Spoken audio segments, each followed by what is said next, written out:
حضور نبی کریم علیہ السلام نے ارشاد فرمایا کہ اللہ تعالیٰ فرماتا ہے کہ روزہ میرے لیے ہے اور اس کی جزا بھی میں ہی دوں گا۔ ہر بندہ عبادت کرتا ہے، جو بھی عبادت کرے، نماز پڑھ رہا ہے تو لوگ دیکھ لیں گے کہ فلاں بندہ نماز پڑھ رہا ہے، اگر وہ حج کر رہا ہے تو لوگ یہ بھی دیکھ لیں گے کہ وہ طواف کعبہ کر رہا ہے، قرآن کی تلاوت کر رہا ہے، لوگوں کو پھر بھی معلوم ہو جائے گا کہ قرآن کی تلاوت کر رہا ہے۔ لیکن روزہ ایک ایسی باطنی عبادت ہے، جب تک بندہ خود نہ ظاہر کرے دوسرے کو علم نہیں ہو سکتا کہ یہ بندہ روزے سے ہے۔ یہ روزہ وہ رب کی رضا کے لیے رکھتا ہے،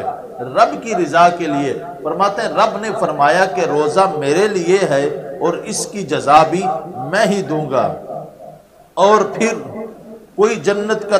طالب گار ہے، کوئی حوروں کا طالب ہے، کوئی شہد کی نہروں کا طالب ہے، کوئی دودھ کی نہروں کا طالب ہے، اور کچھ اللہ تعالیٰ کے ذکر کے اندر ایسے مگن ہوتے ہیں کہ وہ خود خالق کے طالب ہوتے ہیں۔ حضرت داؤد علیہ السلام آپ بیٹھے اللہ کا ذکر کر رہے تھے تو ذکر کرتے کرتے جنت کا سوال کیا، باری تعالیٰ سے جنت کا سوال کیا تو اللہ نے جواب دیا کہ میرے بندے وہ مجھ سے مانگ جو میرے خاص بندے مجھ سے مانگتے ہیں۔ داؤد مجھ سے وہ مانگ جو میرے خاص بندے مجھ سے مانگتے ہیں۔ عرض کی باری تعالیٰ تیرے خاص بندے تجھ سے کیا مانگتے ہیں، مجھے بھی پتا چلے، پھر میں بھی وہی مانگوں گا۔ حکم ہوا کہ جبل داؤد کے دامن میں جاؤ، وہاں کچھ لوگ بیٹھے میرا ذکر کر رہے ہیں، وہ کچھ مجھ سے مانگ رہے ہیں، ان سے جا کر سنو، وہ مانگ رہے ہیں وہی مجھ سے مانگو۔ اب حضرت داؤد علیہ السلام گئے تو کیا دیکھتے ہیں کہ چند لوگ بیٹھے ہیں، اللہ تعالیٰ کا ذکر کر رہے ہیں، اللہ تعالیٰ سے دعا کر رہے ہیں، مانگ رہے ہیں۔ اب آنکھیں بند ہیں، ہونٹ ہل رہے ہیں۔ اب پہلے شخص کے پاس جاتے ہیں تو کان لگا کر سنتے ہیں، وہ شخص یہ دعا کر رہا تھا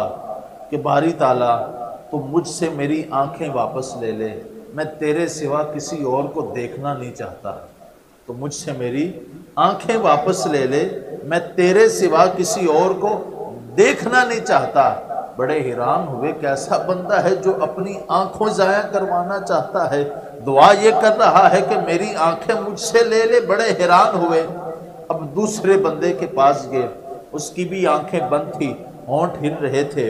اور وہ آپ نے جب کان لگا کر اس کو سنا کہ وہ کیا دعا کر رہا ہے، وہ دعا یہ کر رہا تھا کہ باری تعالیٰ مجھ سے میرے سننے کی طاقت ختم کر دے، میں تیرے سوا کسی کی بات نہیں سننا چاہتا، میں تیرے سوا کسی کی بات نہیں سننا چاہتا۔ بڑے حیران ہوئے کہ یہ کیسا شخص ہے جو اپنے آپ کو یہ کہتا ہے کہ مجھ سے سننے کی جو سماعت ہے وہ ختم کر دے۔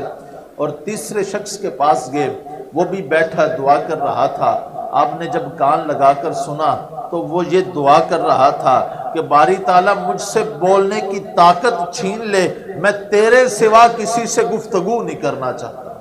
مجھ سے بولنے کی طاقت چھین لے، میں تیرے سوا کسی سے گفتگو نہیں کرنا چاہتا۔ بڑے حیران ہوئے کہ کیسی دعا کر رہا ہے کہ کہہ رہا ہے کہ باری تعالیٰ مجھے گنگا کر دے، میں کسی اور سے تیرے سوا کسی سے بات نہیں کرنا چاہتا ہوں۔ اور چوتھے شخص کے پاس گئے تو وہ یہ دعا کر رہا تھا، یا باری تعالیٰ مجھے ٹانگوں سے محروم کر دے، میں تیرے سوا کسی کی طرف قدم اٹھا کر جانا نہیں چاہتا،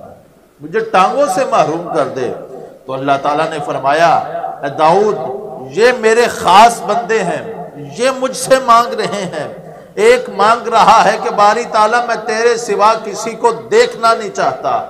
دوسرا یہ مانگ رہا ہے میں تیرے سوا کسی کی بات سننا نہیں چاہتا، تیسرا یہ مانگ رہا ہے کہ میں تیرے سوا کسی سے کلام کرنا نہیں چاہتا، چوتھا یہ مانگ رہا ہے کہ میں تیرے سوا کسی کی در پر جانا نہیں چاہتا۔ رب فرما رہے بندے یہ مجھ سے مجھ کو ہی مانگ رہے ہیں۔ اور حضور نے فرمایا جب بندہ مومن روزہ رکھ لیتا ہے تو وہ رب کا ہو جاتا ہے، رب اس کا ہو جاتا ہے، پھر رب ہی اسے جزا عطا فرماتا ہے۔ جب بندہ مومن اللہ کی رضا کے لیے روزہ رکھتا ہے، اللہ کی اطاعت اور خوشنودی کے لیے روزہ رکھتا ہے، تو اللہ اسے خود جزا عطا فرماتا ہے، اپنے کرم سے بے حساب جزا عطا فرماتا ہے۔